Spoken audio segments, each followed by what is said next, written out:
بسم اللہ الرحمن الرحیم۔ RH وائس کے معزز سامعین السلام علیکم۔ فرعون کے محل میں ایک خادمہ تھی جو اس کی بیوی اور بیٹیوں کے بال سنوارتی تھی۔ وہ ایک دن فرعون کی بیٹی کے بالوں میں کنگھی کر رہی تھی کہ اس کے ہاتھ سے کنگھی زمین پر گر گئی۔ زمین سے کنگھی اٹھاتے ہوئے اس نے اللہ کا نام لیا تو فرعون کی بیٹی نے حیران ہو کر پوچھا کہ کیا تم موسیٰ کے رب پر ایمان لائی ہو؟ جب بات کھل گئی تو پھر وہ کیسے انکار کر سکتی تھی، لہٰذا اس نے کہا ہاں میں موسیٰ اور اس کے رب پر ایمان لائی ہوں۔ فرعون کی بیٹی نے کہا صبر کرو، میں ابھی تیرا بندوبست کرتی ہوں۔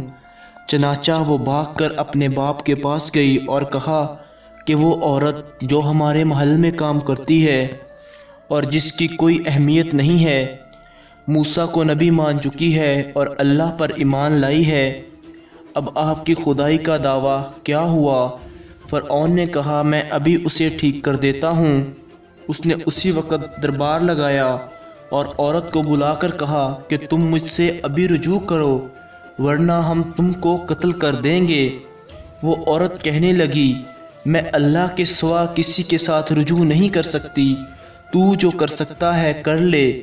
فرعون کو پتہ چلا کہ اس کی بیٹی دودھ پیتی ہے، چنانچہ اس عورت کو چوکھنی کروایا، یعنی زمین پر لٹا کر اس کے دونوں ہاتھوں اور پیروں پر کیل گاڑ دیے گئے۔ تکلیف سے وہ ہل بھی نہیں سکتی تھی۔ فرعون نے اس کو کہا اب بتاؤ تمہارا رب کون ہے؟ عورت نے کہا رب تو صرف اللہ تعالیٰ ہی کی ذات ہے۔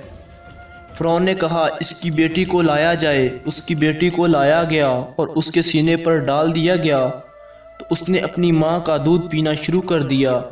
فرعون نے کہا اگر تم اب بھی نہ مانی تو اس حالت میں تیری بچی کو قتل کر دوں گا۔ اس عورت نے کہا میں اس حالت میں تو کیا کسی حالت میں بھی اپنی بات سے نہیں ہٹ سکتی اور اللہ کے ساتھ کسی کو شریک نہیں کر سکتی۔ چنانچہ اسی حالت میں اس کی بچی کو ذبح کر دیا گیا۔ ماں کے سینے کے اوپر ہی اور بیٹی کا سارا خون اپنی ماں کے وجود میں پھیل گیا۔ فرعون نے کہا کہ بچھو لاؤ۔ اس زمانے میں دشمن کو سزا دینے کے لیے بڑے بڑے بچھو، سانپ اور شیر پالے جاتے تھے۔ بچھو کو اس کے وجود کے اوپر چھوڑ دیا گیا اور یوں زہریلے بچھو نے اس کو کاٹنا شروع کیا۔ بچھو نے اس کو اس قدر کاٹا کہ اس کی موت وہیں پر ہو گئی۔ ذرا سوچیں، اللہ کے نام پر اس نے خود کی اور اپنی بچی کی قربانی دے دی، لیکن اس نے اللہ کا نام زبان سے ختم نہ ہونے دیا۔ کیا گزری ہوگی اس کے دل پر جب اس کی معصوم دودھ پیتی بچی کو اس کے سامنے اس کے سینے کے اوپر ذبح کر دیا گیا۔ ہم کو دین کے لیے کوئی محنت نہیں کرنی پڑی، کوئی قربانی نہیں دینی پڑی، اسی لیے ہم بے قدرے ہیں، ہمیں دین کی قدر نہیں ہے۔ اللہ تعالی ہم سب کو دین و اسلام پر عمل کرنے کی اور دین و اسلام کو سمجھنے کی توفیق عطا فرمائے، آمین۔ تو گائز اگر آپ ایسی مزید ویڈیوز دیکھنا چاہتے ہیں اور آپ ایسی ویڈیو کو پسند کرتے ہیں تو پلیز ہماری ویڈیو کو لائک کریں اور ہمارے چینل کو سبسکرائب کریں اور ساتھ لگے ہوئے بیل آئیکن کو بھی ضرور دبا دیں تاکہ آپ کو مزید ویڈیوز مل سکیں۔ تھینکس، اللہ حافظ، شکریہ۔